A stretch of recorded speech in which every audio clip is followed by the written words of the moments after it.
अगर आप फ्रेशर हैं और जॉब के लिए अप्लाई कर रहे हैं लेकिन बार बार रेज्यूमे भेजने के बाद भी इंटरव्यू कॉल नहीं आ रही, तो हो सकता है प्रॉब्लम आपकी क्वालिफ़िकेशन में नहीं बल्कि आपके रेज्यूमे में हो। कई लोग रेज्यूमे में अपनी पूरी ज़िंदगी की इन्फॉर्मेशन भर देते हैं, लेकिन रिक्रूटर को वही इन्फॉर्मेशन चाहिए जो उस पर्टिकुलर जॉब के लिए यूज़फुल हो। तो सवाल है, एक अच्छा रेज्यूमे आखिर बनाया कैसे जाए? तो आज की इस वीडियो में मैं आपको स्टेप बाय स्टेप बताऊंगा कि फ्रेशर का रेज्यूमे कैसा होना चाहिए, उसमें क्या लिखना चाहिए, क्या नहीं लिखना चाहिए और कौन सी ऐसी मिस्टेक्स हैं जिनकी वजह से आपका रेज्यूमे रिजेक्ट हो सकता है। और वीडियो को लास्ट तक पूरा देखने पर आपको क्लियर आइडिया मिल जाएगा कि अपना रेज्यूमे बनाते समय किन बातों का ध्यान रखना चाहिए। बस इस वीडियो को लास्ट तक पूरा देख लेना। दोस्तों, मैं हूं बंटी धीमान और एक छोटी सी रिक्वेस्ट करना चाहूँगा, अगर आप नए हो तो चैनल को सब्सक्राइब कर लो, क्योंकि यहाँ पर आपको self improvement, career, business, life skills, interview skills और लोगों के रियल लाइफ एक्सपीरियंस पर 500 से भी ज़्यादा ऐसी वीडियोस मिल जाएंगी जो आपके करियर में आपको हमेशा ग्रो करने में आपकी हेल्प करेंगी। इसलिए अभी कभी सब्सक्राइब कर लीजिए। चलिए स्टार्ट करते हैं। तो सबसे पहले है रेज्यूमे क्या होता है, इसे हम समझते हैं। दोस्तों, रेज्यूमे सिर्फ एक कागज नहीं है जिस पर आपने अपनी क्वालिफिकेशंस लिख दी और उसे कंपनी को भेज दिया। रेज्यूमे आपकी प्रोफेशनल इंट्रोडक्शन होती है। रिक्रूटर आपके रेज्यूमे को देखकर कुछ बेसिक चीज़ें समझना चाहता है, जैसे कि आप कौन हैं, आपने क्या पढ़ाई की है, आपके पास कौन सी स्किल्स हैं, आपने पहले क्या काम किया है और सबसे इम्पोर्टेंट, आप जिस जॉब के लिए अप्लाई कर रहे हैं उसके लिए आप सुइटेबल क्यों हैं। इसलिए रेज्यूमे बनाते समय आपको रिक्रूटर की नज़र से सोचना चाहिए।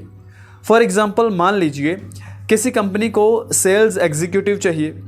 एक कैंडिडेट के रेज्यूमे में लिखा है हार्ड वर्किंग, हॉनेस्ट, पंचुअल, और दूसरे कैंडिडेट के रेज्यूमे में लिखा है customer handling, lead generation, communication and sales experience.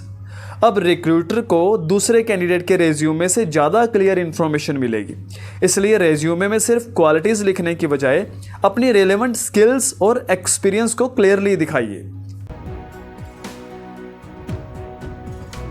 Next है रेज्यूमे का फॉर्मेट सिंपल रखें।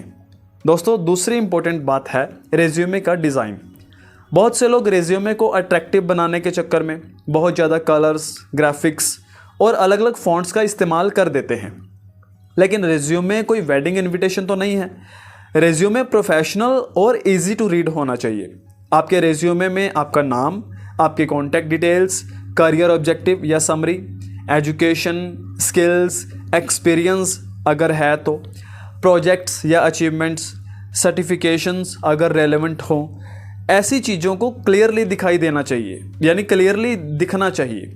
फॉर एग्जांपल, अगर रिक्रूटर आपके रेज्यूमे को सिर्फ कुछ सेकंड्स के लिए देखता है तो उसे तुरंत समझ आ जाना चाहिए कि आप कौन हैं, आपके पास क्या स्किल्स हैं। इसलिए सिंपल और क्लीन फॉर्मेट हमेशा बेहतर रहता है। नेक्स्ट है रेज्यूमे की शुरुआत सही तरीके से करें। दोस्तों, सबसे ऊपर आपका नाम क्लियरली दिखाई देना चाहिए। उसके नीचे आपकी बेसिक कॉन्टैक्ट इन्फॉर्मेशन हो सकती है, जैसे phone number, professional email ID, city और अगर रेलेवेंट हो तो लिंक्डइन प्रोफाइल। लेकिन एक बात का ध्यान रखें, अपनी ईमेल आईडी प्रोफेशनल रखें। अगर आपकी ईमेल आईडी कुछ ऐसी है जैसे coolboy123@gmail.com, तो जॉब एप्लीकेशन के लिए ये प्रोफेशनल नहीं लगेगी। इसके बजाय आप अपने नाम से सिंपल ईमेल आईडी का इस्तेमाल करें। फॉर एग्जांपल, rahulsharma@gmail.com या फिर हो सके rahul.sharma@gmail.com, ये भी चलेगा। ये ज़्यादा प्रोफेशनल लगेगा। समझ गए? नेक्स्ट है करियर ऑब्जेक्टिव या समरी। दोस्तों, अब आता है करियर ऑब्जेक्टिव या प्रोफेशनल समरी। फ्रेशर के लिए यह सेक्शन काफ़ी यूज़फुल हो सकता है, लेकिन यहाँ एक कॉमन मिस्टेक होती है।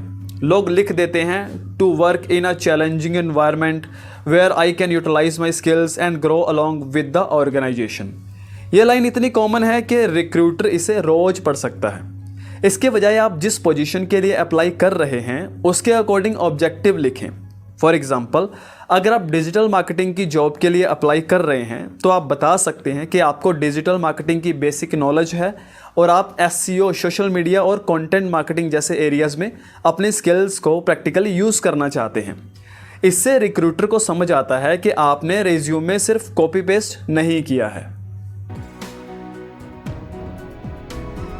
नेक्स्ट है स्किल्स सेक्शन को स्ट्रॉन्ग बनाएं। दोस्तों अब बात करते हैं स्किल्स की। यह रिज्यूमे का बहुत इंपॉर्टेंट हिस्सा है, लेकिन यहाँ भी लोग एक गलती करते हैं। वो 15-20 स्किल्स लिख देते हैं जिनमें से आधी तो उन्हें आती भी नहीं। ऐसा मत कीजिए, वही स्किल्स लिखिए जिन्हें आप वास्तव में जानते हैं और ज़रूरत पड़ने पर डेमोन्स्ट्रेट कर सकते हैं। फॉर एग्जांपल, अगर आप सेल्स जॉब के लिए अप्लाई कर रहे हैं तो communication, customer handling, lead generation, negotiation skills, sales जैसी रिलेवेंट स्किल्स का ज़्यादा यूज़फुल हो सकती हैं। अगर आप वीडियो एडिटिंग जॉब के लिए अप्लाई कर रहे हैं तो video editing, short form content, basic motion graphics, audio editing जैसी रेलेवेंट स्किल्स लिख सकते हैं। याद रखिए, रिज्यूमे में क्वांटिटी से ज़्यादा रेलेवेंस इंपॉर्टेंट है। समझ गए? नेक्स्ट है फ्रेशर हैं तो एक्सपीरियंस में कैसे दिखाएं। दोस्तों अब कॉमन सवाल है, अगर मैं फ्रेशर हूँ, मेरे पास कोई जॉब एक्सपीरियंस नहीं है, तो रिज्यूमे में क्या लिखूँ? सबसे पहले झूठा एक्सपीरियंस बिल्कुल मत लिखिए, लेकिन इसका मतलब ये भी नहीं है कि आपके रिज्यूमे में खाली होना चाहिए। अगर आपने कोई प्रोजेक्ट किया है, कोई इंटर्नशिप की है, फ्रीलांसिंग की है, कॉलेज प्रोजेक्ट किया है या फिर किसी प्रैक्टिकल स्किल पर काम किया है, तो उसे प्रॉपरली मेंशन कर सकते हैं। फॉर एग्जांपल, मान लीजिए आपने डिजिटल मार्केटिंग सीखी है और एक छोटे बिजनेस के इंस्टाग्राम पेज पर काम किया है, तो आप लिख सकते हैं कि आपने social media content planning, posting और बेसिक एनालिटिक्स पर काम किया है। इससे रिक्रूटर को पता चलता है कि आपने सिर्फ थ्योरी नहीं पढ़ी बल्कि कुछ प्रैक्टिकल भी किया है। समझ गए? नेक्स्ट है अचीवमेंट्स और सर्टिफिकेशंस। दोस्तों अगर आपके पास कोई रेलेवेंट सर्टिफिकेशन है तो उसे रेज्यूमे में ज़रूर मेंशन करें, लेकिन हर छोटी चीज़ को सर्टिफिकेशन बनाकर मत लिखिए। फॉर एग्जांपल, अगर आप डेटा एनालिस्ट की जॉब के लिए अप्लाई कर रहे हैं और आपने एक्सेल या डेटा एनालिटिक्स का रेलेवेंट कोर्स किया है तो उसे मेंशन करना यूज़फुल हो सकता है। इसी तरह अगर आपने कोई कंपटीशन जीता है, रेलेवेंट प्रोजेक्ट किया है या कोई अचीवमेंट है तो उसे भी आप मेंशन कर सकते हैं। लेकिन याद रखिए, हर इन्फॉर्मेशन जॉब से रिलेटेड होनी ज़रूरी नहीं है। रेज्यूमे में वही चीज़ रखें जो आपकी प्रोफेशनल वैल्यू बढ़ाती है। समझ गए? नेक्स्ट है रेज्यूमे में कुछ गलतियां बिल्कुल ना करें। ये गलतियां बिल्कुल ना करें।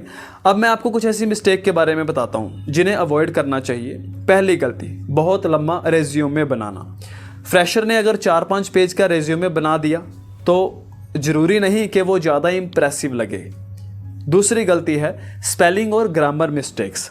अगर आपके रेज्यूमे में कंपनी का नाम, क्वालिफिकेशंस या फिर स्किल्स में स्पेलिंग मिस्टेक्स हैं तो आपकी प्रोफेशनलिज्म पर नेगेटिव इम्पैक्ट पड़ सकता है। तीसरी गलती है फेक इन्फॉर्मेशन।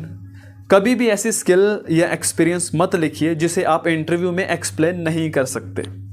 चौथी गलती है हर जॉब के लिए बिल्कुल सेम रेज्यूमे भेजना। अगर आप सेल्स जॉब के लिए अप्लाई कर रहे हैं तो रेज्यूमे में सेल्स रिलेटेड स्किल्स ज़्यादा क्लियरली दिखाइए। अगर आप मार्केटिंग जॉब के लिए अप्लाई कर रहे हैं तो मार्केटिंग रिलेटेड स्किल्स और प्रोजेक्ट्स को हाईलाइट करें। यानी रेज्यूमे को जॉब के हिसाब से थोड़ा कस्टमाइज़ करें। समझ गए? एक सिंपल सा रेज्यूमे का एक एग्जांपल देता हूँ आपको। एक सिंपल एग्जांपल है, मान लीजिए राहुल ने बीकॉम किया है और वह सेल्स एग्जीक्यूटिव की जॉब के लिए अप्लाई कर रहा है। उसके रेज्यूमे में सिर्फ ये लिखा हो BCom graduate, good communication, hard working, team player, तो रिक्रूटर को बहुत ज़्यादा इन्फॉर्मेशन नहीं मिलेगी। लेकिन अगर वहीं राहुल लिखता है BCom graduate with strong communication and customer handling skills with practical experience in lead generation and sales activities, तो रिक्रूटर को कैंडिडेट की प्रोफाइल ज़्यादा क्लियरली समझ आती है। इसलिए रेज्यूमे में सिर्फ ये मत बताइए कि आप क्या हैं, ये भी बताइए कि आप कंपनी के लिए क्या वैल्यू ला सकते हैं। समझ गए? फाइनल रेज्यूमे का एक फॉर्मूला मैं अगर आपको बताऊं, इस पूरी वीडियो को एक सिंपल फॉर्मूले में समराइज़ करूं तो आपका रेज्यूमे होना चाहिए simple plus relevant plus professional plus truthful. Simple रखिए ताकि पढ़ने में आसानी हो, रेलेवेंट रखिए ताकि जॉब से रिलेटेड इन्फॉर्मेशन दिखाई दे, प्रोफेशनल रखिए ताकि आपका अच्छा इंप्रेशन बने, और ट्रुथफुल रखिए ताकि इंटरव्यू में किसी भी तरह की इन्फॉर्मेशन को लेकर परेशानी ना हो। समझ गए? तो दोस्तों, एक अच्छा रेज्यूमे सिर्फ आपकी क्वालिफिकेशन की लिस्ट नहीं है, यह आपकी पहली प्रोफेशनल इंप्रेशन है। इसलिए रेज्यूमे बनाने में थोड़ा समय लगाइए, उसे जॉब के अकॉर्डिंग कस्टमाइज़ कीजिए और भेजने से पहले एक बार पूरा चेक कर लीजिए। अगर आप फ्रेशर हैं तो सिर्फ रिज्यूमे बनाकर बैठ मत जाइए। अगला स्टेप है जॉब ढूंढना और इंटरव्यू तक पहुंचना। और इसी करियर सीरीज़ की अगली वीडियो में मैं बात करूंगा बिना एक्सपीरियंस के पहली जॉब कैसे पाएं। अगर आप फ्रेशर हैं और जॉब सर्च कर रहे हैं तो अगली वीडियो आपके लिए बहुत इंपॉर्टेंट होने वाली है। अगर आप चाहते हैं इस पर वीडियो, आप कमेंट करके बताना, तो ही मैं आपके साथ शेयर करूंगा। देखो, मुझे भी पता लगना चाहिए आप अपने करियर को लेकर कितना सीरियस हैं। कमेंट करके बताना इस पर वीडियो चाहिए तो जल्दी शेयर करूंगा। वीडियो पसंद आई हो तो इसे लाइक और शेयर जरूर करना। देखो, आपके लाइक करने से मुझे मोटिवेशन मिलती है इसी तरह से काम करते रहने के लिए। और वीडियो को YouTube पर देख रहे हो तो चैनल को सब्सक्राइब कर लेना, नोटिफिकेशन बेल प्रेस करके ऑल पर क्लिक कर लेना, फिर आने वाली वीडियो की नोटिफिकेशन आपको मिल जाएगी टाइम से। और वीडियो को फेसबुक पर देख रहे हो तो पेज को फॉलो कर लेना। मैं जल्दी मिलता हूँ आपसे नेक्स्ट वीडियो में। Thanks for watching.